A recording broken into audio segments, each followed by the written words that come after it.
नमस्कार, तरुणा पब्लिकेशंस में आप सभी का स्वागत है। आज हम बात करने वाले हैं हिंदी विषय की। हिंदी जो विषय है उसको कॉम्पिटिटिव एग्ज़ाम की दृष्टि से बहुत ही सरल विषयों में इसकी गिनती की जाती है, लेकिन सरल विषय होने के बावजूद भी जो स्टूडेंट्स हैं वो एग्ज़ाम में उतने नंबर नहीं बना पाते हैं जितने नंबर उनको बनाने चाहिए थे। इसके पीछे क्या कारण रहता है? क्या वो वीक पॉइंट्स छोड़ देते हैं कि वो हिंदी में उतने नंबर नहीं बना पाते जितने उनको बनाने चाहिए थे? तो हिंदी की हम बात करें तो हिंदी बहुत ही सरल विषय है, लेकिन उसको गहन तरीके से पढ़ना, इंटरेस्ट के साथ पढ़ना बहुत ज़रूरी होता है।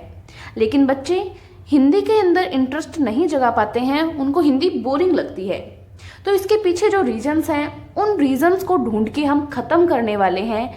आज से हम शुरू करने वाले हैं हिंदी की स्पेशल क्लासेस, जिसके अंदर हम हिंदी को इंटरेस्टिंग बनाएंगे और इंटरेस्टिंग बनाने के साथ साथ हिंदी जो है इसको हम पूरे 0 लेवल से बेसिक के साथ हाई लेवल तक लेके जाएंगे। पूरी हिंदी की, हिंदी व्याकरण की, हिंदी भाषा की सभी जानकारी हम प्राप्त करेंगे। देखिए, सबसे पहले हम बात करते हैं हिंदी की। तो हिंदी को समझने के लिए, हिंदी एक भाषा है, इसलिए हमें भाषा को पहले समझना होगा। पहले हम समझते हैं भाषा को। भाषा क्या होती है, कहाँ से आई है, क्या इसका अर्थ होता है, वो हम जानते हैं। तो भाषा जो है वो संस्कृत के एक धातु से बनी है। संस्कृत की एक धातु से बनी है और वो धातु है भाष। कौन सी धातु है? भाष। संस्कृत की भाष धातु से क्या बनी है? भाषा बनी है। भाष का अर्थ क्या होता है? इसका अर्थ होता है वाणी को व्यक्त करना। क्या अर्थ होता है इसको? वाणी को व्यक्त करना। ठीक है, साथ साथ मैं लिख देती हूँ, आप भी नोट कर सकते हैं। यानी कि भाषा क्या हो गई? वाणी को व्यक्त करने का जो आपका माध्यम है या जो साधन है, वो साधन क्या कहलाता है? भाषा कहलाता है। इसके अलावा हम भाषा की एक परिभाषा यहाँ पे लेते हैं।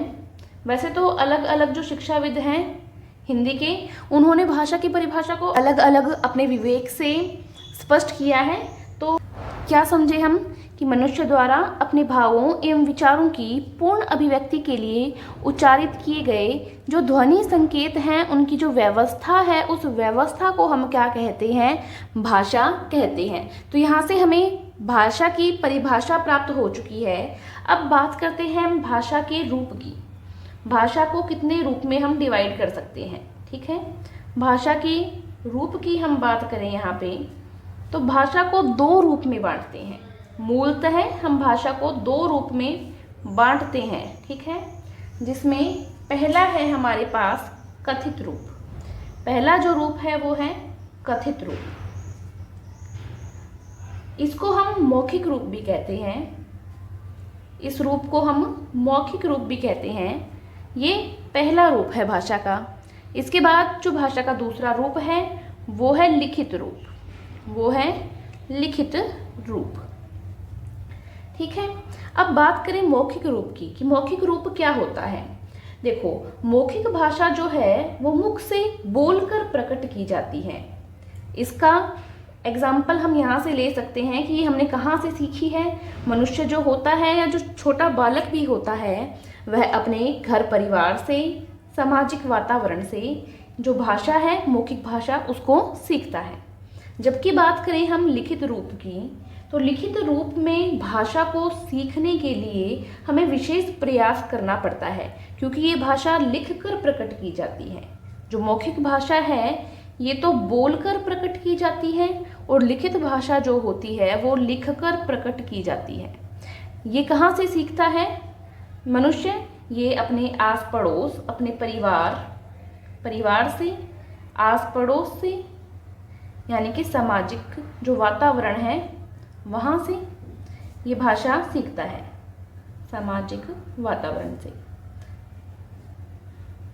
तो मौखिक भाषा सीखने के ये साधन हो गए, जबकि लिखित रूप जो है इसको मनुष्य लिखकर सीखता है। तो इसके लिए विशेष प्रयास करने पड़ते हैं, जो कि औपचारिक रूप से या अनौपचारिक रूप से किसी भी रूप में आपको विशेष प्रयत्न करके सीखना पड़ता है। जैसे स्कूल में जाते हैं तो सर्वप्रथम आपको वर्णमालाएं जो हैं, स्वर है, व्यंजन है, उनका ज्ञान करवाया जाता है, किस प्रकार उनको लिखा जाता है, कैसी शब्दों की बनावट होती है, उसका अध्ययन आपको करवाया जाता है। तो वो लिखित रूप हो गया, लिखकर व्यक्त करना हो गया। ठीक है, इसके अलावा हम बात करें, एक सांकेतिक भाषा भी होती है। सांकेतिक भाषा गूंगे बहरों की भाषा जिसको हम बोलते हैं। तो वो लोग जो बोल नहीं सकते हैं, सुन नहीं सकते हैं, वो सांकेतिक भाषा का भी प्रयोग करते हैं। तो ये हम समझ सकते हैं। अब देखिए, बात करते हैं हम प्रत्येक देश में जो भाषा के कितने रूप हमें मिलते हैं उसके बारे में। तो प्रत्येक देश में भाषा के 3 रूप मिलते हैं। भाषा के 3 रूप प्रत्येक देश में मिलते हैं, जिसके अंदर पहला है बोली, पहला है बोली, दूसरा होता है इसके अंदर मानक भाषा, दूसरा होता है मानक भाषा। ठीक है, और जो इसका तीसरा रूप होता है वो होता है राष्ट्रभाषा अथवा राजभाषा। मैं यहाँ पे लिख देती हूँ, आप साथ साथ नोट कर सकते हैं, ताकि आपको भाषा के जो बेसिक हैं उसके बारे में जानकारी हो। जब भी आप कोई सब्जेक्ट पढ़ रहे हों तो उसका बेसिक वो क्या है सब्जेक्ट, उसकी जानकारी आपको अवश्य होनी चाहिए, ताकि आपका इंटरेस्ट उस सब्जेक्ट के अंदर बना रहे। तो प्रत्येक देश में भाषा के 3 और रूप होते हैं, जिसमें बोली, मानक भाषा, राष्ट्रभाषा अथवा जिसको राजभाषा भी कहते हैं। ये 3 रूप हो गए। अब इन तीनों रूपों की जानकारी हम लेते हैं। ठीक है, तो पहला है यहाँ पे बोली। बोली क्या होती है? देखिए, कोई भी क्षेत्र विशेष हो, कोई भी क्षेत्र विशेष हो, उस क्षेत्र विशेष की जो जनता है, उस क्षेत्र विशेष की जो जनता है, वो जिस साधन के द्वारा या जिस माध्यम के द्वारा अपने भावों, अपने विचारों या अपनी भावनाओं को व्यक्त करती है, उसे हम बोली कहते हैं। ठीक है, तो कोई भी क्षेत्र विशेष की जनता उस साधन के द्वारा, जिसके द्वारा वो अपने भाव, जिसके द्वारा अपने भावों को, विचारों को और भावनाओं को व्यक्त करती है, भावनाओं को व्यक्त करती है, वो साधन ही बोली कहलाता है। वो साधन ही क्या कहलाता है? बोली कहलाता है। जैसे हम राजस्थान में रहते हैं तो मारवाड़ी कह सकते हैं उसको, हम हरियाणा में रहते हैं तो हरियाणवी कह सकते हैं, पंजाब में रहते हैं तो उसको पंजाबी कह सकते हैं, गढ़वाली, बुंदेली, इस प्रकार अलग अलग बोलियां, अलग अलग जो क्षेत्र विशेष है उनकी जनता के द्वारा बोली जाती है। तो ये हो गया यहाँ पे बोली। बोली की विशेष बात क्या है? बोली का कोई व्याकरण नहीं होता है। बोली का व्याकरण होना जरूरी नहीं है, इसका कोई व्याकरण नहीं होता है, और ना ही इसका कोई विकसित साहित्य होता है, ना ही कोई इसका विकसित साहित्य होता है। तो ये यहाँ पे हमने बोली को समझ लिया है, बोली क्या है। ठीक है, अब बात करते हैं हम मानक भाषा की। किसकी बात करते हैं? मानक भाषा की। देखो, कोई भी बोली है, जब उस बोली को व्याकरण से परिष्कृत कर दिया जाता है, जब उसके अंदर व्याकरण को शामिल कर लिया जाता है, या उसको व्याकरण से परिष्कृत कर दिया जाता है, या उसको व्याकरण से सुधारा जाता है, तो वह मानक भाषा बन जाती है। यानी कि बोली के अंदर ही जब व्याकरण मिला दी जाए तो वो क्या कहलाएगी? मानक भाषा कहलाएगी। ठीक है, इसको हम एक एग्जाम्पल से भी समझ सकते हैं। जैसे जो खड़ी बोली थी, जैसे जो खड़ी बोली थी, देखो नाम में ही बोली आ रहा है, मतलब ये क्या थी? एक बोली का प्रकार था ये। तो जो खड़ी बोली थी वो वर्तमान में एक भाषा बन गई है, और उस भाषा को आज हम किस नाम से जानते हैं? हिंदी के नाम से जानते हैं। यानी हिंदी भाषा कहाँ से आई है? खड़ी बोली से आई है, जो कि वर्तमान में मानक भाषा का रूप ले चुकी है। इसका प्रयोग हमारे देश के सभी स्थानों पे हो रहा है। ठीक है, तो ये बोली से ही आई है। तो आई होप आप यहाँ पे मानक भाषा को समझ गए होंगे। देखो, जो मानक भाषा है उसको हम परिनिष्ठित भाषा या आदर्श भाषा, टकसाली भाषा भी कहते हैं। तो ये भी थोड़ा आप ध्यान में रख लेना। अब बात करते हैं हम राष्ट्रभाषा की अथवा राजभाषा की। देखिए, राष्ट्रभाषा क्या होती है? ऐसी मानक भाषा जो सभी सीमाओं को लांघकर अधिक व्यापक और अधिक विस्तृत क्षेत्र में आमजन के विचार विनिमय का साधन या माध्यम बनकर सारे देश की भावनात्मक एकता में सहायक होती है, उसे राष्ट्रभाषा कहते हैं। मतलब जो मानक भाषा है उसी का बड़ा स्वरूप, उसी का विस्तृत स्वरूप, उसी का बड़ा स्वरूप या व्यापक स्वरूप हम बोल सकते हैं, वो क्या कहलाती है? राष्ट्रभाषा कहलाती है। ठीक है, व्यापक स्वरूप या विस्तृत स्वरूप। किसका विस्तृत स्वरूप है ये है मानक भाषा का विस्तृत स्वरूप। तो इसको हम क्या कहेंगे यहाँ पे? इसको हम कहेंगे यहाँ पे राष्ट्रभाषा। आई होप आप राष्ट्रभाषा समझ गए हैं। साथ साथ आप जो मैं इंपॉर्टेंट वर्ड्स लिखाती हूँ वो इंपॉर्टेंट वर्ड्स नोट कर लीजिए, ताकि वहाँ से आप अपनी लैंग्वेज में अपने नोट्स क्रिएट कर सकें। ठीक है, देखो अब हमने यहाँ पे बात कर ली है राष्ट्रभाषा की, अब हम बात करेंगे राजभाषा की। देखो जब यही भाषा जो राजकीय शासन है, जो क्या है? राजकीय शासन है, उस राजकीय शासन में प्रयुक्त हो, उस राजकीय शासन में प्रयुक्त हो तो वो क्या बन जाएगी? वो राजभाषा बन जाएगी। क्या बन जाएगी? वो राजभाषा बन जाएगी। अब हम बात करते हैं भारत की, अब हम बात करते हैं भारत की। तो भारत की जो राजभाषा है वो क्या है? हिंदी है। भारत की जो राजभाषा है वो क्या है? हिंदी है। तो हिंदी को संविधान में राजभाषा का दर्जा दिया गया है। इसके अलावा जो भारत का संविधान है उसमें कुल 22 विकसित भाषाएं हैं। कितनी भाषाएं हैं? 22 विकसित भाषाएं हैं, जिनके नाम मैं आपको बता रही हूँ, आप नोट कर लेना। जिसमें है असमिया, बांग्ला, गुजराती, हिंदी, कन्नड़, कश्मीरी, मलयालम, मराठी, उड़िया, पंजाबी, संस्कृत, तमिल, तेलुगु, उर्दू, सिंधी, कोंकणी, मणिपुरी, नेपाली, डोंगरी, संथाली, मैथिली और बोडो। ये 22 भाषाएं, इनको हमारे देश के संविधान में स्थान दिया गया है। ठीक है, और बात कर लेते हैं वापस एक बार राजकीय भाषा की या राजभाषा की, तो वो भाषा है हिंदी। ठीक है, तो यहाँ पे इन 22 भाषाओं को भी आप नोट कर लेना। अब हम बात करते हैं उस भाषा की जो भारत देश में सबसे पहले बोली जाती थी। देखो भारत एक प्राचीन देश है, आप सभी को पता है, और यहाँ पे भिन्न भिन्न कालों में भिन्न भिन्न भाषाएं बोली जाती थी। तो यहाँ पर आपको पता है जो भारत है वो आर्यों का देश है, जिसको हम आर्यव्रत नाम से भी जानते हैं हिंदुस्तान को। इसीलिए तो भारत के अंदर जो आर्य भाषा थी, यानी जो प्राचीन भाषा थी, उस भाषा को हम संस्कृत के नाम से जानते हैं। किस भाषा के नाम से जानते हैं? संस्कृत भाषा के नाम से जानते हैं। तो यहाँ पे हम थोड़ी सी जानकारी संस्कृत की लेंगे। संस्कृत जो है वो भारत की प्राचीन भाषा है। संस्कृत जो है वो भारत की प्राचीन भाषा है। इसे हम अमर भाषा, देव भाषा या देववाणी, सुर भारती इन नामों से भी जानते हैं। ये संस्कृत के पर्यायवाची हैं, क्योंकि भारतीय दर्शन ग्रंथों की रचनाएं जो हुई हैं वो संस्कृत भाषा में हुई है, इसलिए संस्कृत को हम आर्य भाषा या भारत की प्राचीन भाषा भी कहते हैं। देखिए अब बात करते हैं संस्कृत का अर्थ क्या होता है। संस्कृत के शाब्दिक अर्थ की अगर हम बात करें तो संस्कृत जो है वो सम प्लस कृत से बना है। किससे बना है? सम और कृत से बना है, जहाँ पे सम का अर्थ होता है संस्कार, सम का अर्थ होता है संस्कार, और कृत का अर्थ होता है यहाँ पर की गई, यानी कि संस्कार की गई। किसका अर्थ हुआ? संस्कृत का अर्थ हुआ।